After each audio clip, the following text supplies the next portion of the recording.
Welcome to Scott Ziegler Slices Live. We're going to read part 2 of Victim with a capital V. If you missed part 1, you might not want to watch the live stream. You can go back, listen to episode 1, and what we're doing tonight, episode 2, will be in the feed.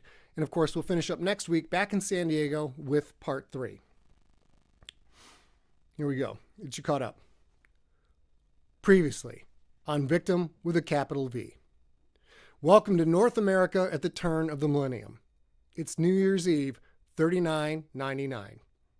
In this timeline, all metal corroded to dust thousands of years ago from an engineered bacteria that spiraled out of control, resulting in an almost instant collapse of civilization. Few tools, no computers, no internet, and almost every building in existence has collapsed. The phoenix that has risen from these particular ashes is a low-tech North America with some echoes of United States history, but the land is now a collection of smaller nations and tribal fiefdoms. With no metal, there are no firearms, swords, armor, or any other metal-based items. The height of weaponry are clubs, bows, flint knives, glass daggers, and the rarest substance of all, witch glass crystal. Lisa is a victim, a person who trains in the hovel, a secluded place high in the California mountains. She walked for a month to reach San Francisco so she could be in the city for the turn of the millennia. She hasn't been outside of the hovel in a decade, since arriving at the age of 10. She went to the hovel to train to become a victim with a capital V because of the assault she faced when she was 10 years old. The person who assaulted her, the laughing man, has been on her mind ever since, driving to train her with lethal intensity. She wanted to enjoy the turn of the millennium somewhere fancy, somewhere in places that have buildings almost 3 stories tall. She walked for a month to reach San Francisco. Silence whatever that was, please. In the first bar she went into, however, she heard that man's laugh. She completely lost control. Filled with fear, she urinated herself and was thrown out of the bar by the bartender/owner. Distraught, upset, frustrated, and feeling horribly disappointed that all her training vanished amidst overwhelming fear, she ignored the rules of victimhood and stumbled into a dead-end alley. There, she was trapped by a man named Fish and his friend Jimmy, 2 cattlemen who were in San Francisco for the turn of the millennium. Lisa wanted to just leave, but Fish has other ideas. And now, part 2 of Victim with a capital V.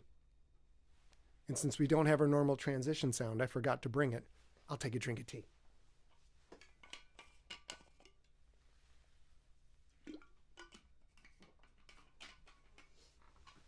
And I know most of you at home are making the transition sound with your own mouth. I know how you are.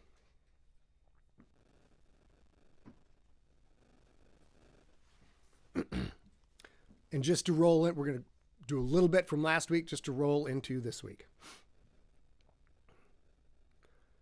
Then the man in green looked to the end of the alley, stared Lisa in the eyes.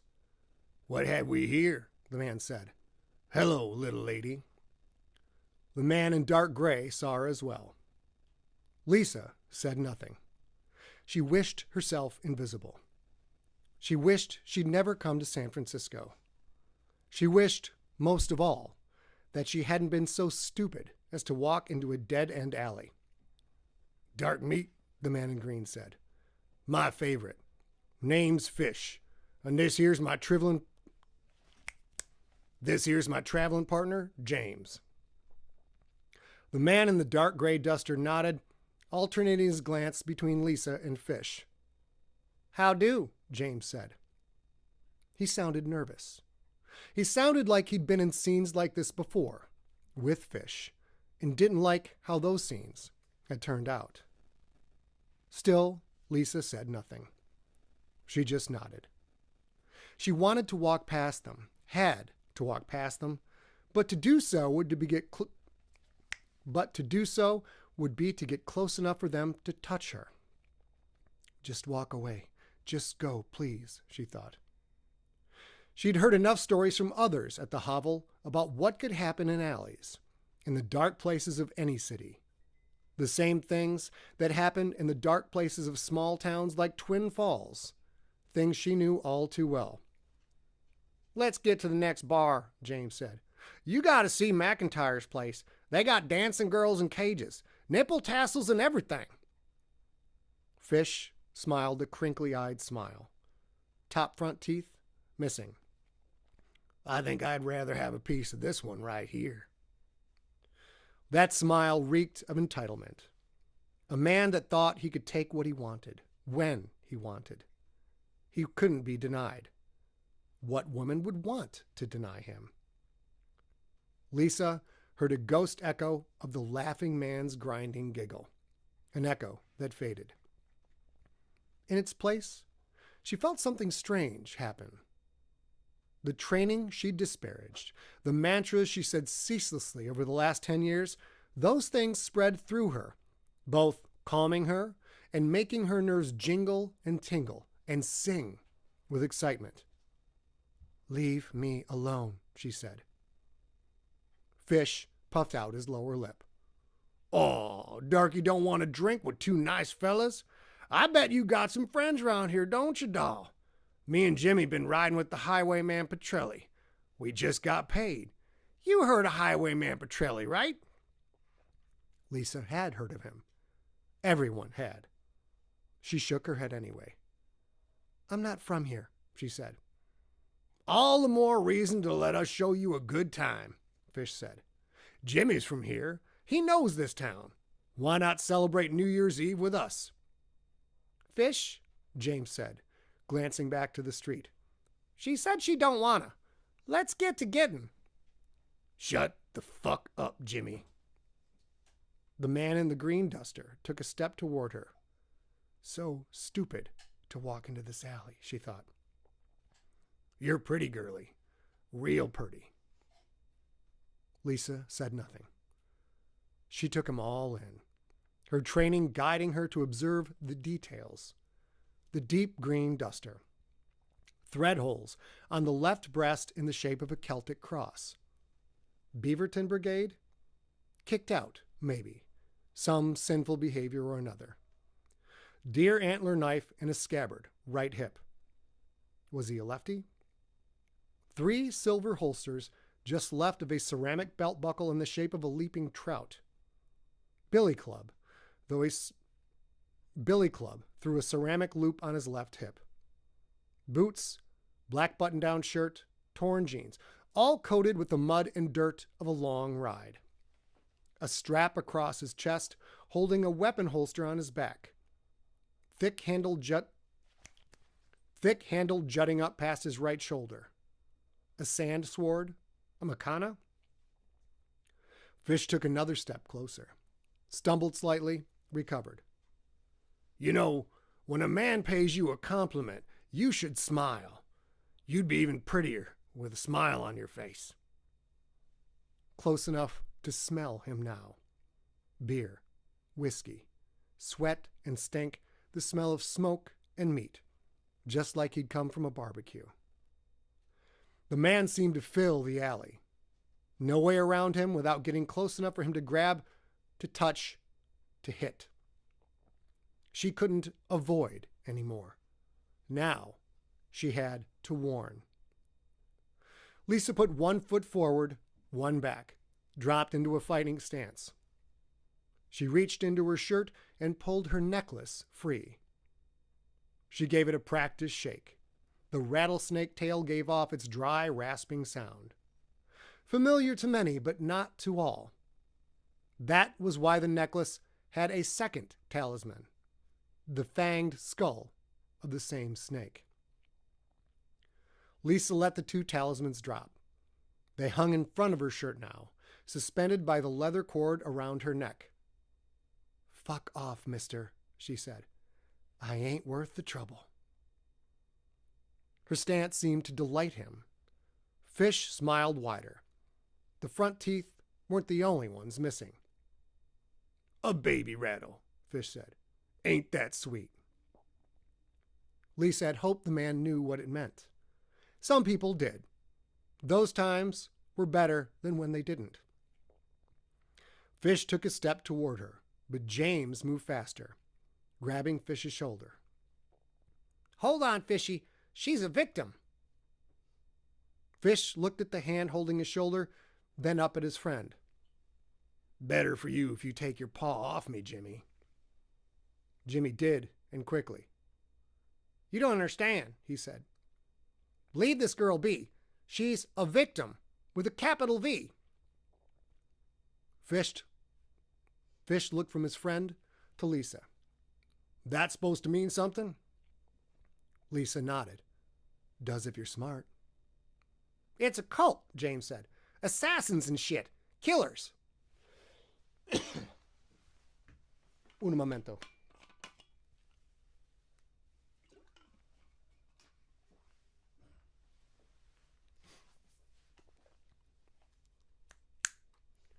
Fish considered this.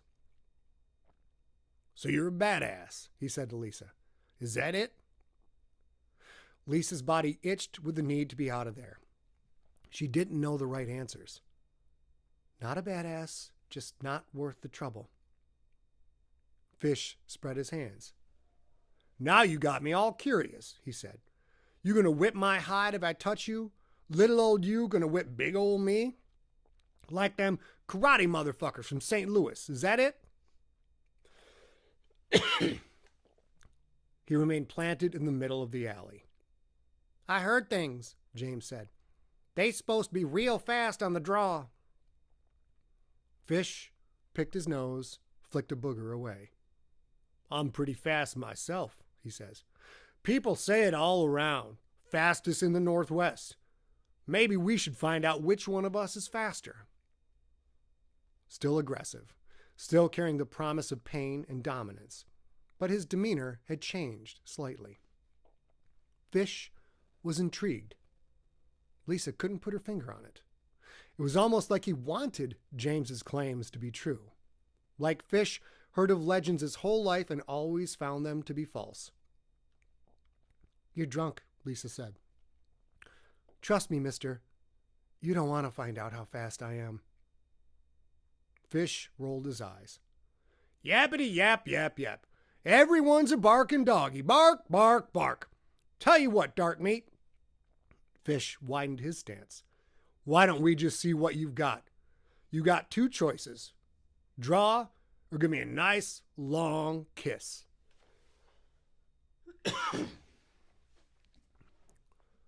Fish's fingers wiggled near the silver holsters on his belt. 3 of them. Each little leather pocket hid a 2-inch long glass throwing knife, thin wooden handle sticking up, ready to be grabbed. How had this happened? She didn't want trouble. She hadn't when she'd been a 10-year-old either, but trouble had found her. "Fish, come on," James said. "You ain't from here. Frisco cops are a mean sort." Fish nodded. "I'm sure they are.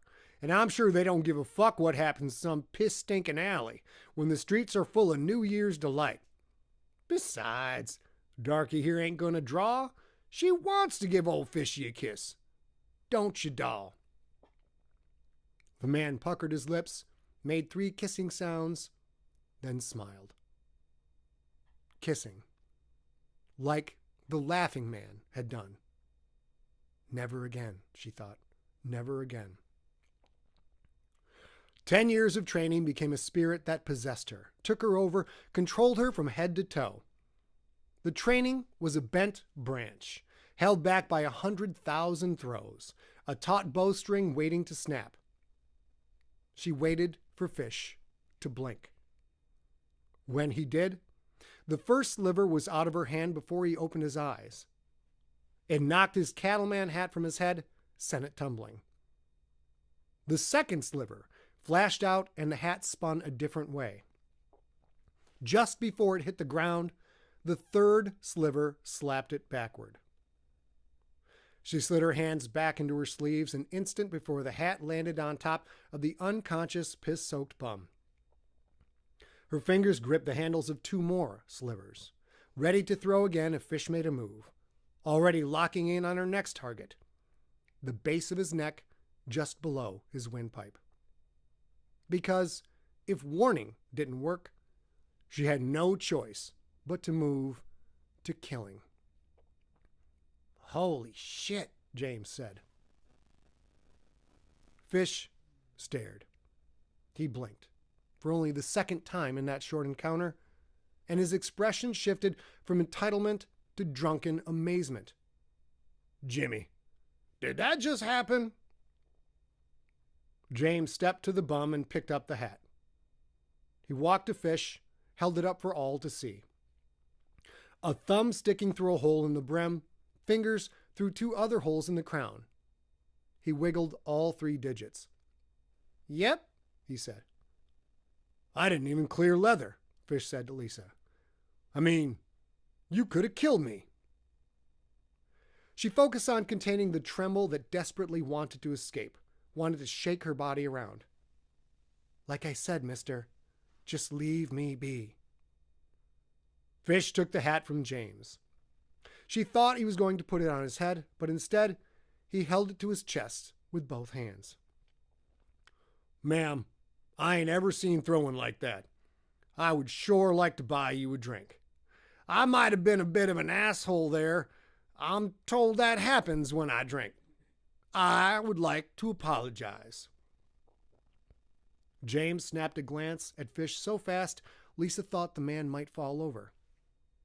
She got the instant and unmistakable impression that James had never heard Fish apologize before. "Get out of my way," she said. "I mean it." James scooted backward, palms out toward her. "We're going, miss," he says. "Ain't we going fishy?" Fish effected a gentleman's bow, left hand holding his hat to his chest, right hand reaching out dramatically until it hit the alley wall, throwing him off balance. He stumbled, stood, swayed drunkenly. "I'm a bit tipsy, little lady. Will you be going to the matches? Everyone's going. Duke Chesterton's supposed to wrestle El Tornado." How drunk was he? She could have killed him. He knew it, and he was asking her out on a date? "Just go," Lisa said.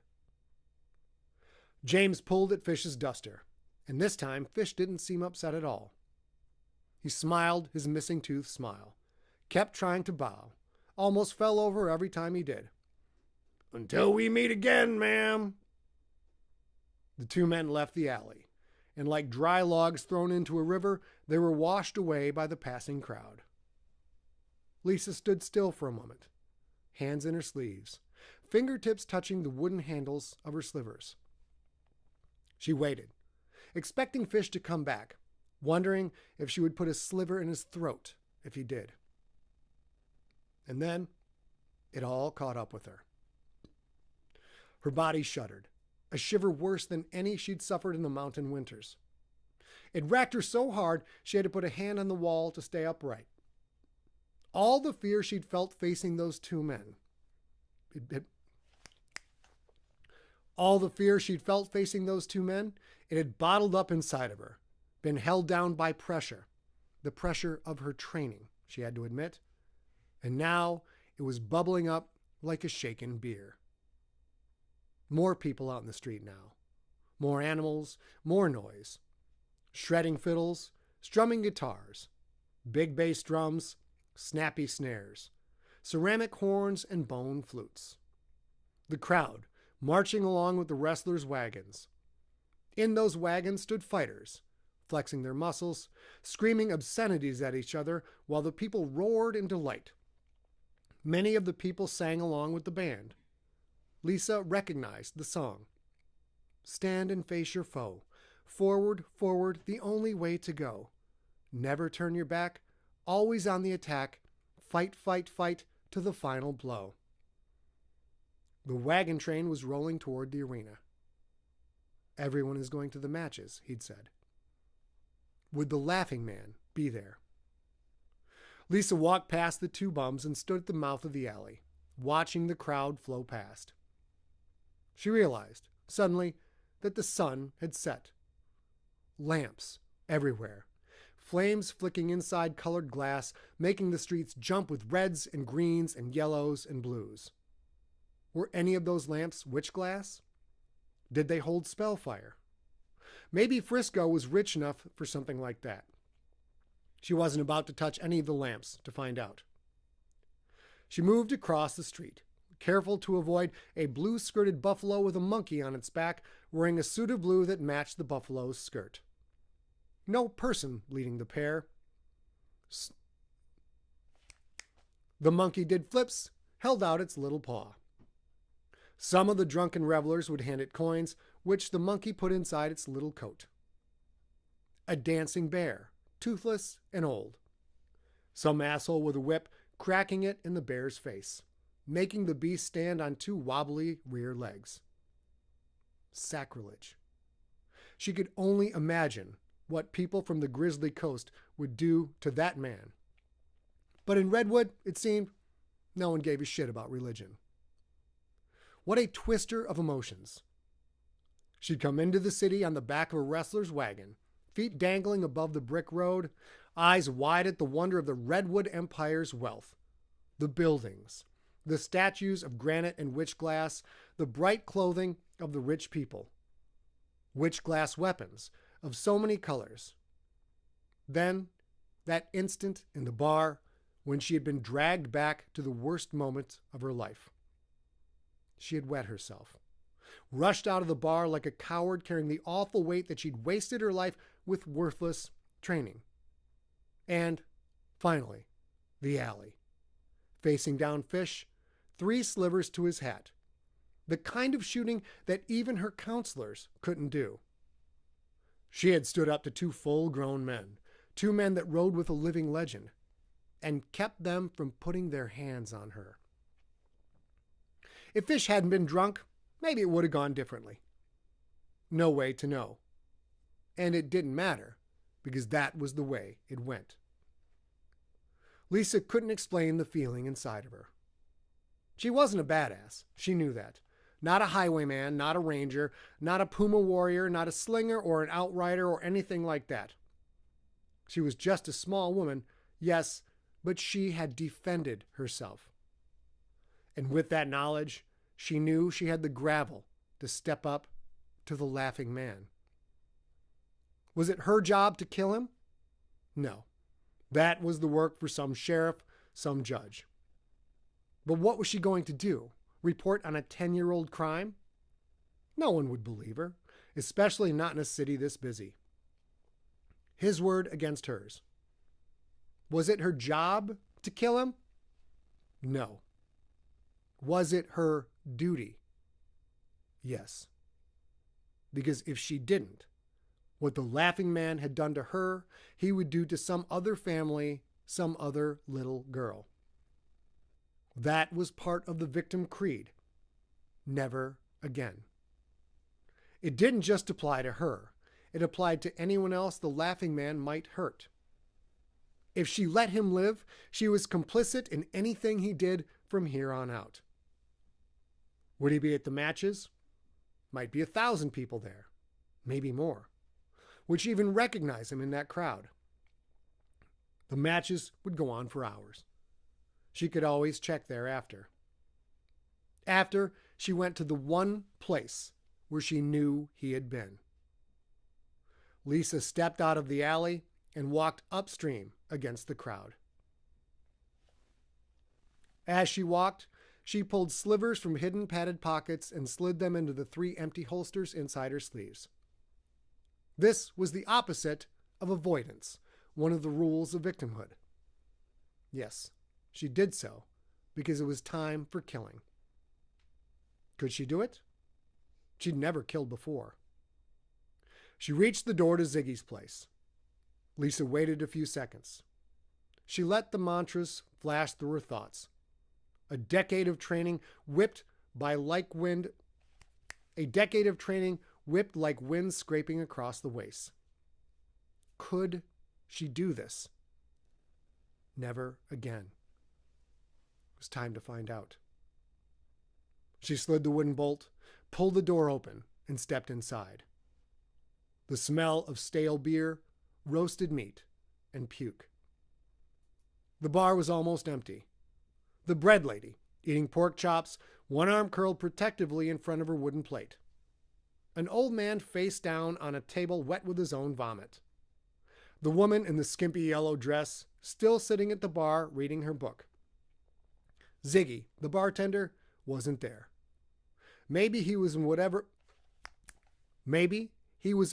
room lay past a black curtain behind the bar. Lisa felt a wash of relief.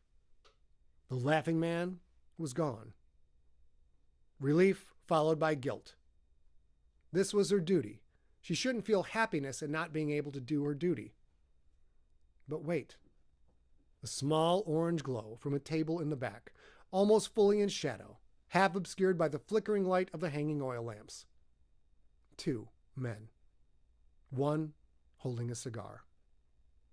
Lisa shuffled forward, then jumped when the bread lady shouted at her. "The fucking door! Born in a barn, were you?" Lisa realized everyone in the bar was looking at her, including the 2 men at the back table. She pulled the door closed and slid shut the slide bolt. If it was the laughing man at that table, he'd surely recognized her. No, of course not. Her face was hidden in the hood, and she'd been a little girl then. "Fucking tourists," the bread lady said, then went back to hacking at her pork chop with a knife and fork. Ziggy pushed through the curtained doorway behind the bar, apron a little bloodier, beard a little dirtier, that oak club in his hand. "You," he said to Lisa, "did you clean up?" She nodded. She hadn't, and Ziggy would smell that soon enough, probably, if the stench of spilled beer and vomit and unwashed bodies didn't cover it up. It didn't matter. She wouldn't be here that long. Step after step, she walked toward the back table. With each hanging lamp she passed, the men were a little less obscured. The one on the right, 20-something, with the thick frame of a lifelong farmhand. Body big as the cows he probably tended, wide as the hay bales he probably threw. She had no idea who that man was, and she didn't care. She didn't care because she did recognize the man on the left. It was him, the laughing man. She could never forget that face that had pressed against hers, the smell of him then. Clean, like fresh soap, which was wrong somehow because he should have stank, shouldn't have smelled clean, and that made it even worse. And for the final showdown, you'll have to come back for part 3, A Victim with a Capital V. Thank you. Thank you. All right, now we're going to get Mark here. And I can't see the chat room, as I've said, but hopefully you guys are enjoying the story.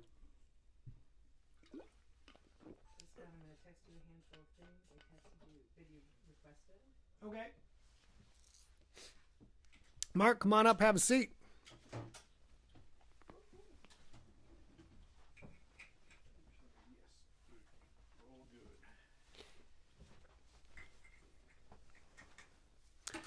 Okay, everybody, this is Mark, and now we're going to get queued up, ready to go for our live stream. I realize we have to talk to each other. I don't know which camera's on. We don't have lights for the cameras. We got a 3-camera setup. It's super fancy. I don't know which one is going on right now. Okay, so we are flying without a net to some extent. So we will jump right into this, and hopefully you guys will enjoy this. And then, of course, this interview will be edited. It will be in the podcast feed, just like Victim with a Capital V Part 2 was. All right. Do you want to set a timer, babe? Got it. And I got a little bit of the gas. So I got a little bit of the gas from all that reading. Whenever you're ready. Okay. Welcome to Deep Cuts, the bonus episodes of the Scott Sigler Slices podcast feed. This is a bonus episode. It will not involve any story content, so you don't need to listen to this to know what's going on currently with the story that I'm reading, but we would love to have you hang out if you like. My guest today is Mark Olila, Arizona State University. Mark, could you kindly introduce yourself to the audience? Hi, audience. I'm a big fan of Scott, as you all are, and I'm Mark. I've been in the media, games, and technology area since last century, building games on mobile, selling platforms and physics, and now I'm at Arizona State University. Been here about 8 weeks, building up the endless lab for games and learning. And Endless Lab is part of Arizona State University. And what they're doing here is building a program for game development, all aspects of game development, kind of train the next generation of people to go out and make games. And games not just for playing, but games for learning and even games for education. Like, you think of this, tell them all the things you're trying to do with the games. Like, I think one of the things that I'd like to basically say is that how many people have played hundreds of hours of SimCity, for instance, and things like that. And what did you learn from it? Like, I know people that have played thousands of hours of Rust and so forth. And wouldn't it be great if the games that you play actually could lead to some sort of credit, some microcredit that could actually end up giving you a degree? And so the things that we're looking at is like the concept of play to learn, where you play a game to learn and you get credit for it. And then also concepts such as make to learn, where you make a game and the process of making that game actually gives you credit as well. And that can be applied to different types of degrees, different types of micro-credentials and so forth. So we're exploring that. We're recruiting like mad, and we're going to be doing some fascinating things, not only here in the US, but also globally. With regard to game education, one of the things we're going to try and talk about in this episode too is storytelling within games and the need for a narrative to pull people through games and educational content, things like that. Is there a particular style of storytelling that lends itself to games and education? Does it have to be through-line storytelling? Can it be massive world where you discover other things? Does that concept even matter as long as they're making content people can learn from? Like, in the end, like, what we really want to focus on is it fun? Like, is the game experience actually fun? Because, like, when it's fun, typically you're learning and so forth. And so there could be a very strong narrative. So if you look at games like Assassin's Creed, where you suddenly are transported into the world of the Renaissance, for instance, in one of those episodes, that you actually learn about the Renaissance. And I've heard stories or seen stories where people have actually passed their history tests, not based on studying the books, but actually by playing Assassin's Creed. Or, as I said, SimCity is another example of actually you're studying urban planning, resource management, and actually get a sense of how a city or a democracy could work. So it depends on the context. And with any type of game, there's this concept of game design patterns. What are the design patterns that we use to create the game? And we're interested in what are the learning patterns that come from that.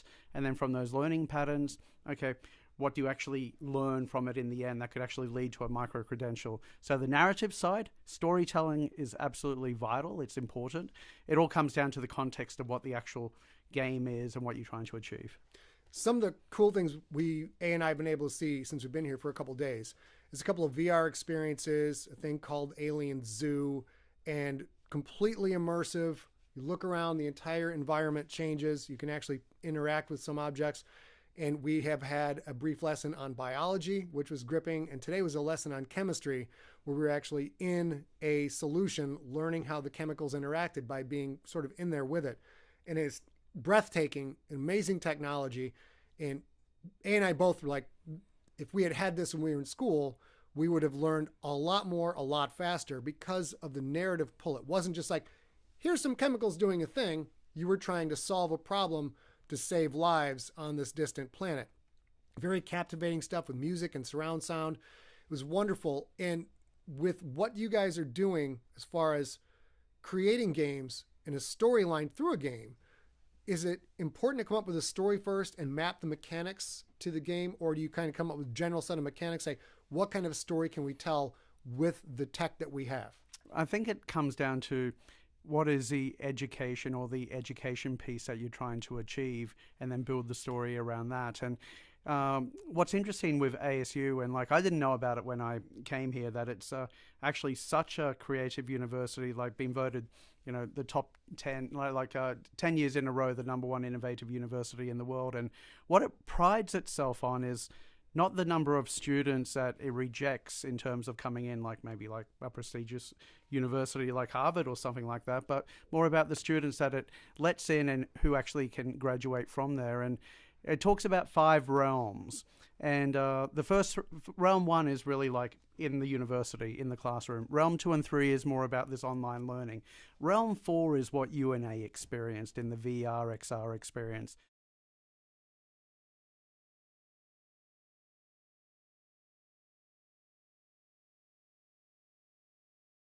The scientist, and the act of learning is by being that scientist. So it's about an explorative experience, and we're using XR and VR to do that.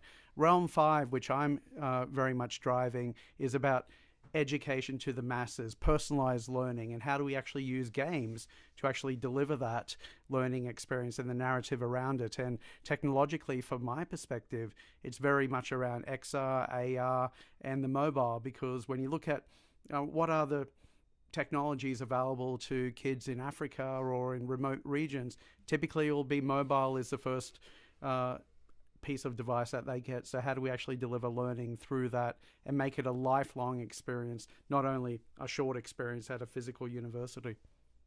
And some of the other things that A and I have been exposed to since we've been here is, I believe there's a 2-part answer. And that is the amount of time, resources, and money it takes to make a game. Sort of, it feels like that is changing. Like from now going back 10 years, massive budgets, massive projects, incredibly complicated ways to make games. Now we're starting to see some of the things you showed us. We're starting to see like there are tools available to start jumping and make a game. Yeah, no, it's absolutely fascinating when you look at the content creation side. I've been a strong believer of content is king, distribution is King Kong. You could have the best content in the world, but if you can't get it out to people, it's worthless. And so creating content, it can be extremely expensive, like millions can be pumped into creating content, but then you can also do some very small experiences which do not cost as much. What's fascinating at the moment is the impact that AI is having on the creative industries. You've seen it with the generative AI where people are, like I had fun with Scott today, like writing down a prompt saying, Scott is a cyberpunk that has become a growly bear with shiny teeth, but also cuddly. And the images that came out of that was quite fun. But then we've been using AI to make songs and music and all that. But then in the game space, where we're seeing is that there's some fascinating companies that are coming out, such as Bitmagic, a company out of Finland, where they're using prompts to actually create the world. So you can type in, I want to create a games such as Pirates in the Caribbean, for instance, where the quest is to find the secret treasure. You write that prompt in, the engine actually generates the world, and then within the world you can use prompts to create more and more, set up the game, and then eventually you share it with your friends, and eventually you'll be able to make like money and transactions from that. And so the impact that AI is having in the creative world is like incredible. And I saw a study just recently that AI is actually being adopted faster than PCs and the internet were. And like, geez, like what we've seen in the past 2 weeks with Notebook LLM, with podcasting from Google, like this is continually going to happen. And the challenge that we need to give to our students is, and we discuss this a lot with Scott, is how do you master the beast, where the beast is AI, and be the master of what that beast is doing, so that you're in charge and that the AI is not dominating you, but you're dominating the AI. And when we were talking to students today, clearly there's a lot of fear. These are freshmen have been here for a little while, but they have paid their money, come to college to get a degree and learn a trade, learn a profession. And a lot of them clearly have a fear that their trade they've already come here to do is kind of already obsolete, that AI is going to be doing all of this work anyway. And some of the things that we've been talking to them about, like you say, harnessing, mastering the beast. Mastering the beast instead of the beast mastering you, is learning to use these tools to do something different or be actually better at what you are doing. What are some of the ways that that's going to kick in game development, storytelling within games, where people necessarily don't need to learn to be a programmer to make something? Yeah, I think that's absolutely fascinating. Like what I studied at university was computer science. Spent many years studying how to program and all that. And what I found interesting now is that I'm a strong believer that like computer science is going to fundamentally change because of AI. And I recall recently where I developed a game just using AI, just prompting the AI to actually go through the game experience and seeing what it would run and then edit it. And it was a simple game initially, just like a maze game, navigating through a maze, and then making that available on the web, and then actually getting the AI to convert it to run on an iPhone. And this is again where I was a master of the AI, or another way to describe it was pair programming with the AI, where I'm actually describing what I want. The AI is coming through. I have the ability to call bullshit on the AI when it comes up with things that doesn't necessarily make sense, and work with it. And so really, Scott, I'm thinking that the future might actually look like a case where the teams of the future are a blend of humans and AIs. So with the game example, creating a game, I might actually say that I need a game designer.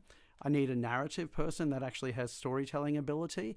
But in terms of maybe the artwork or the music, I actually resort that to an AI in terms of the feelings and the imagery that I particularly want to have created.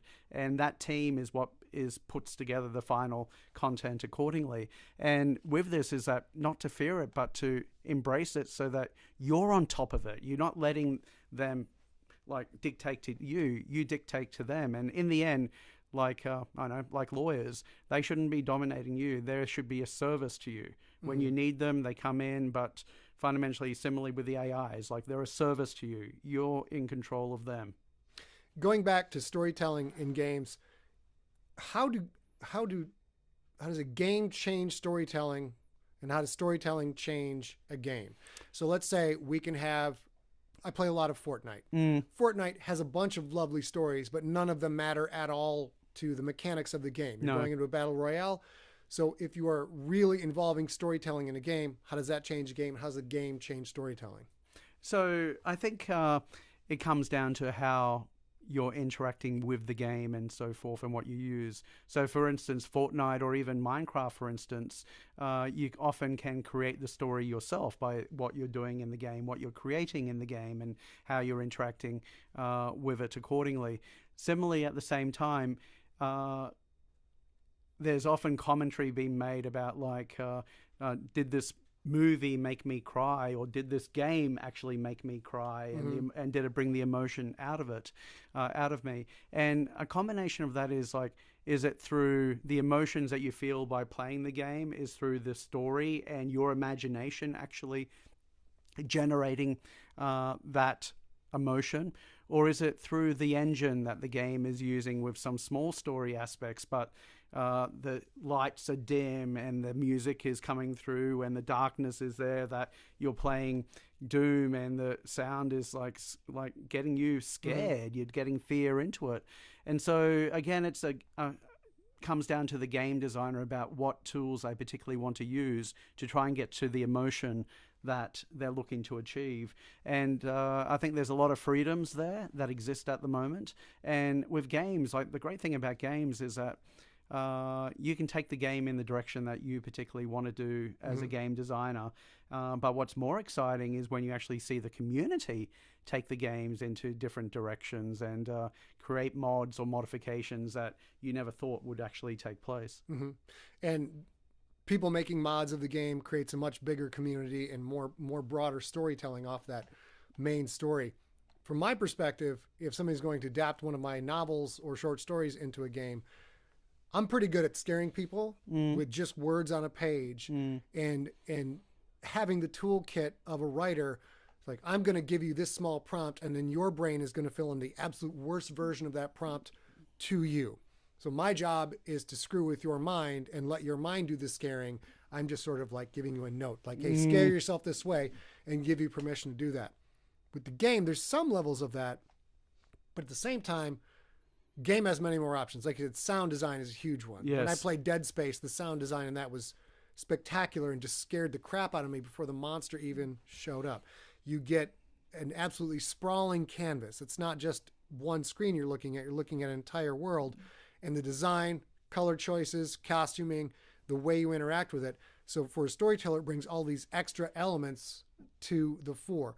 Do you see any future where immersive VR experiences, really that's the way stories will be told, or is there kind of always a place for sitting down with a good book and letting your own brain do the work? I definitely think that not necessarily sitting down with a good book, but going on a walk with a good headset and listening to the story is fascinating. And like even with your content, I don't think I've ever read it. I've actually always listened to it, and with your voice or with someone else that's talented, that's been able to get my imagination going wild about what's everything is happening. And at the moment, I see A waving, so this is really good. Oh, right. We have to take a quick break. We'll be right back after this. That's okay. I wasn't even looking. You can chirp out, baby. They know you're there. You can chirp out. That's fine. How's it going? We're about to start. We can come right back in a second. Yeah, we're gonna pop right back in. Do you need a drink of water or anything? No, I'm good.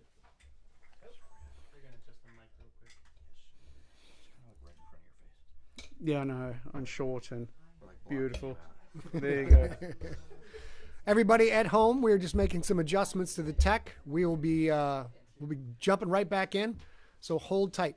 If you've got questions about storytelling in games and you want to put that in the chat room, I'll see if we have time to flag one or two, and she'll just shout them out. Okay? About learning through gaming.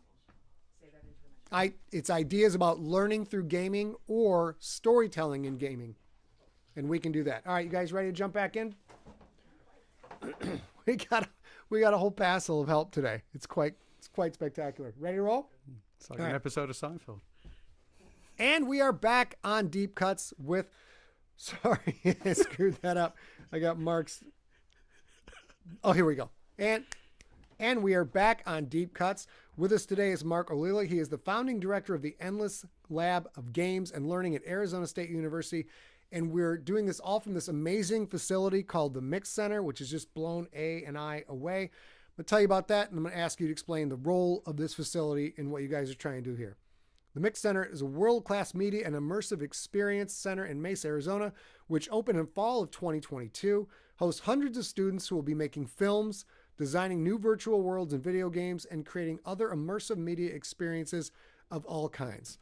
You're new here, but I think you can probably talk to what this facility means for the mission of Arizona State. Well, I think one of the key things that we're trying to achieve with ASU and Mix particularly is how do we create a hub of digital media, technology, film, immersive experiences all coming together where students can experience it, create together with industry experts, but then also with faculty, and then at the same time be a place that the residents of Mesa, the residents of Tempe and so forth can come in and participate in the different events that happen through Mix. So this is very much a community center. We want people to come in. We want people to explore. We want them to actually know that they can achieve great things by what we're trying to achieve here at ASU, particularly in the area of digital media. And with the creative economy being something that is growing, where you don't necessarily need to have thousands and thousands of dollars of equipment to actually create things. You can do that with much cheaper.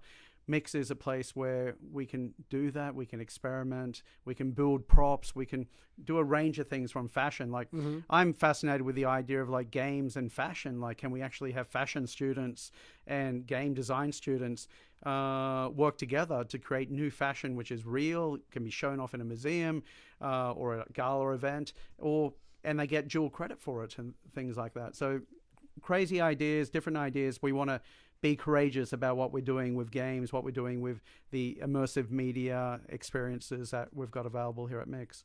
With all the different disciplines students are studying, there's just kind of an endless bag of resources for storytellers. And you would have experienced that with what you saw at the Dreamscape, the different types of immersive realm for you are the scientist role that you took with those VR, XR experiences. Yeah. If you guys ever get a chance to come here and see a thing called Dinosaur Zoo. I'm giggling now because it was just Alien Zoo. Alien Zoo. It was just incredible, and you will appreciate it. Question from the chat room from Michael Grace.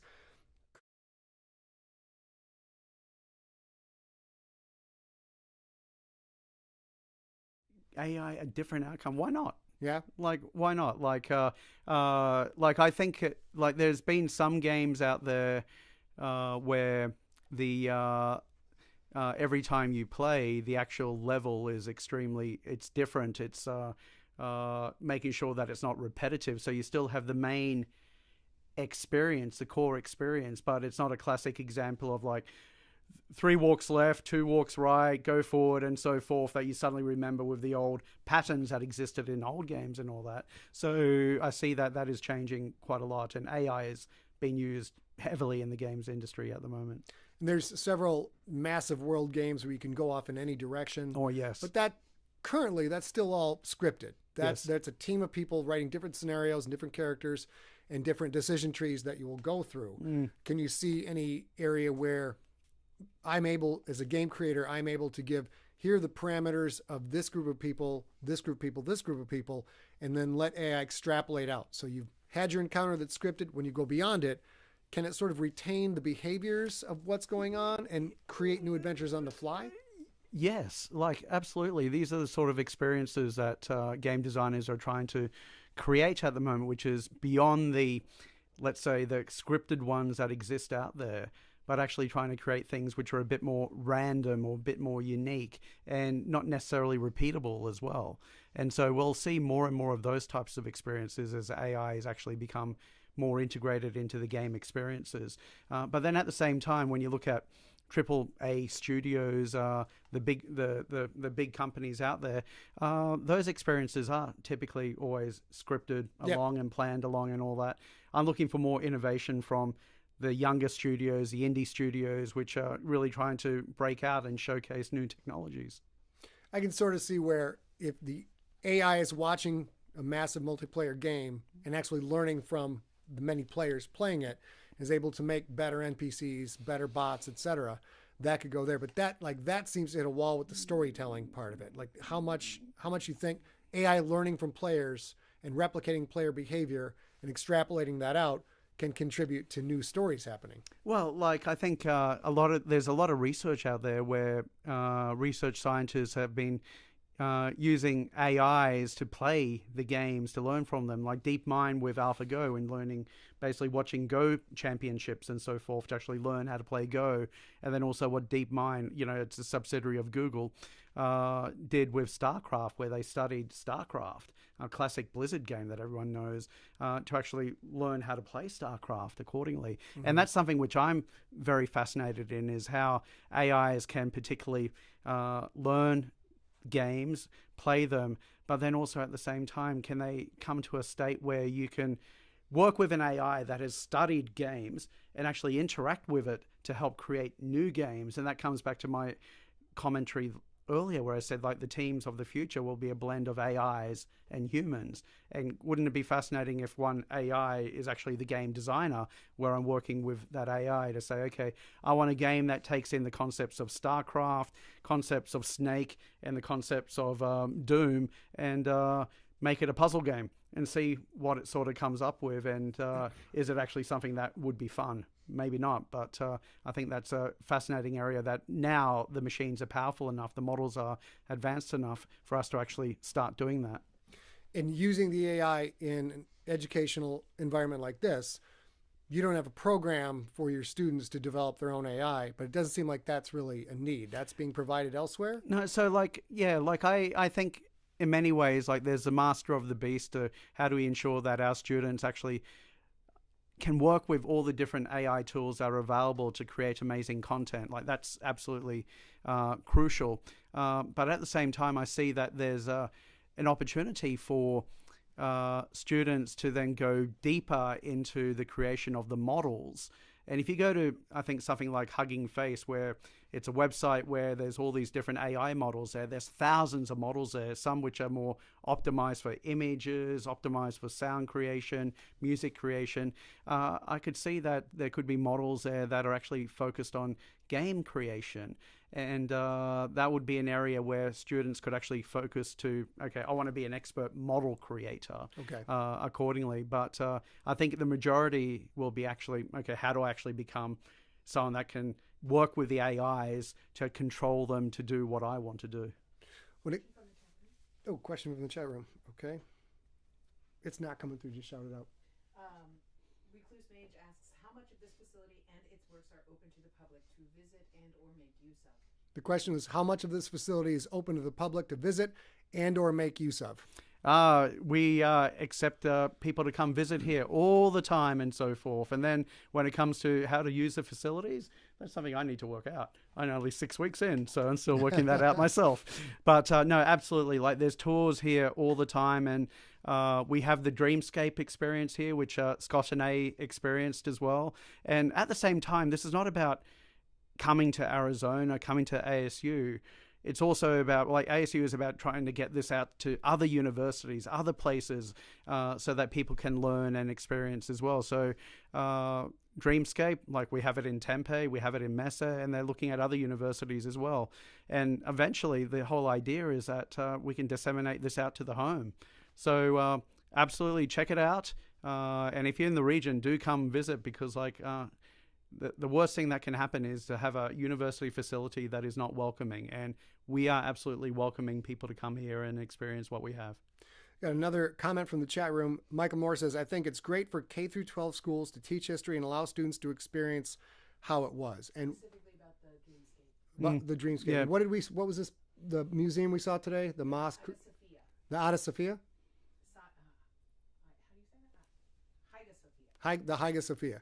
So a massive church, then a mosque, then a museum, now a mosque again in Turkey. And A and I got to like go through the whole thing with a storyline, with dramatic music. And it's one thing to visit, of course, which would be absolutely spectacular, but going to Turkey is not on everybody's budget.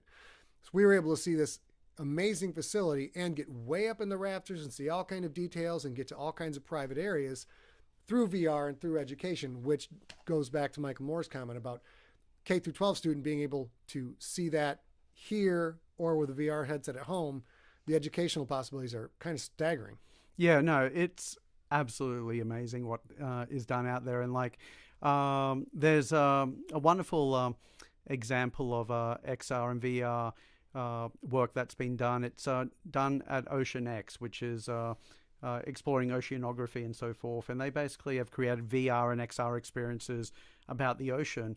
And they're making that publicly available to kids and so forth to actually experience what the ocean is. And so there's so much out there that, can you imagine someone that's growing up in like in Arizona or in the desert or so forth, that's never had the opportunity to go to the ocean, to actually have an XR experience about that and learn about it as well. So we're seeing, as I mentioned earlier, like XR is extremely important to help have that visual impact. What is XR?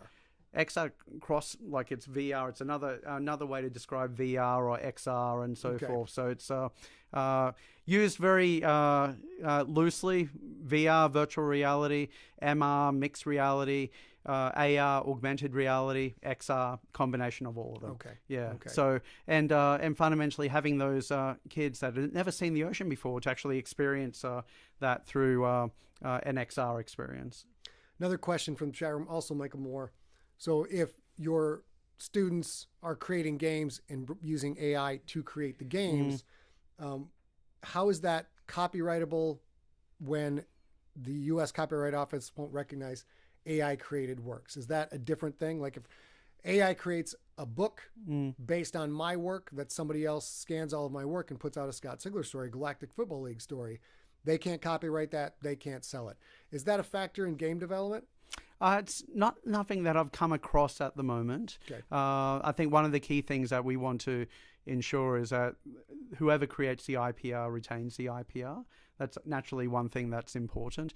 But I think this is something which is going to be a conversation that gets more intense over the years. For instance, I know that France has just in the past week appointed its first minister of AI, which is reporting into the head of the education department. And other countries will probably adopt something similar. And then what are the rules and regulations that come out of that, we'll need to see. But I think it's important to, look at how do we deal with IPR generation? How do we utilize the AI?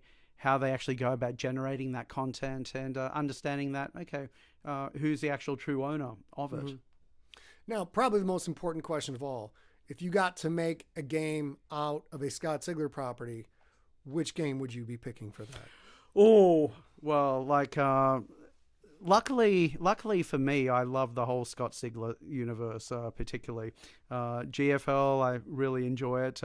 But I have to admit, I've got a soft spot for Earth Core and Mount Fitzroy and all the elements in there. So that's probably something I'd like to explore, because it's got the combination of, like, it's almost like a Lara Croft novel with some archaeology involved. It's got some aliens which you can shoot and they blobber up and everything like that. And it could be almost like a Rocket League sort of situation. And then you got some badass robots that could be a mech warrior type experience and so forth. So there's a lot in there. So I like the Earth Core Mount Fitzroy because of the variety of the characters that are in there and the sort of game mechanics that could be applied to that. And so that's what excites me quite a lot. And what I'd like to basically see is that with that sort of IPR, how do we get, do a different model of where students could be involved in developing it. Those that, and like similarly, like with Linux and open source, that over time it's been going for 30 years. Can you imagine a scenario where that IPR is getting developed by students at the university? When they leave the university, they still work on it.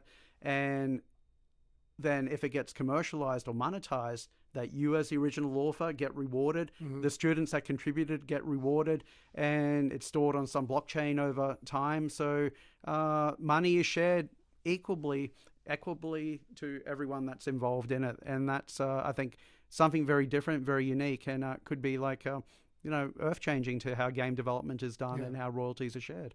The open source concept of a world is quite fascinating. Yes.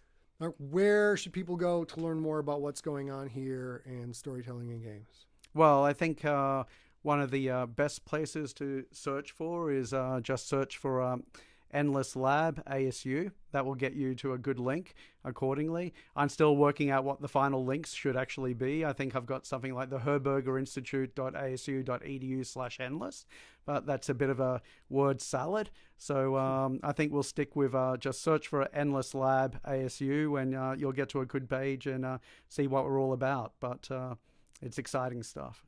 Thank you very much for being on Deep Cuts. Appreciate Absolutely. it. And I'll look into the main camera so we can say goodbye. Guys, thanks for hanging out tonight. Sorry I couldn't be in the chat room with you tonight, but A was there holding down the fort. Appreciate you hanging out with us. We will be back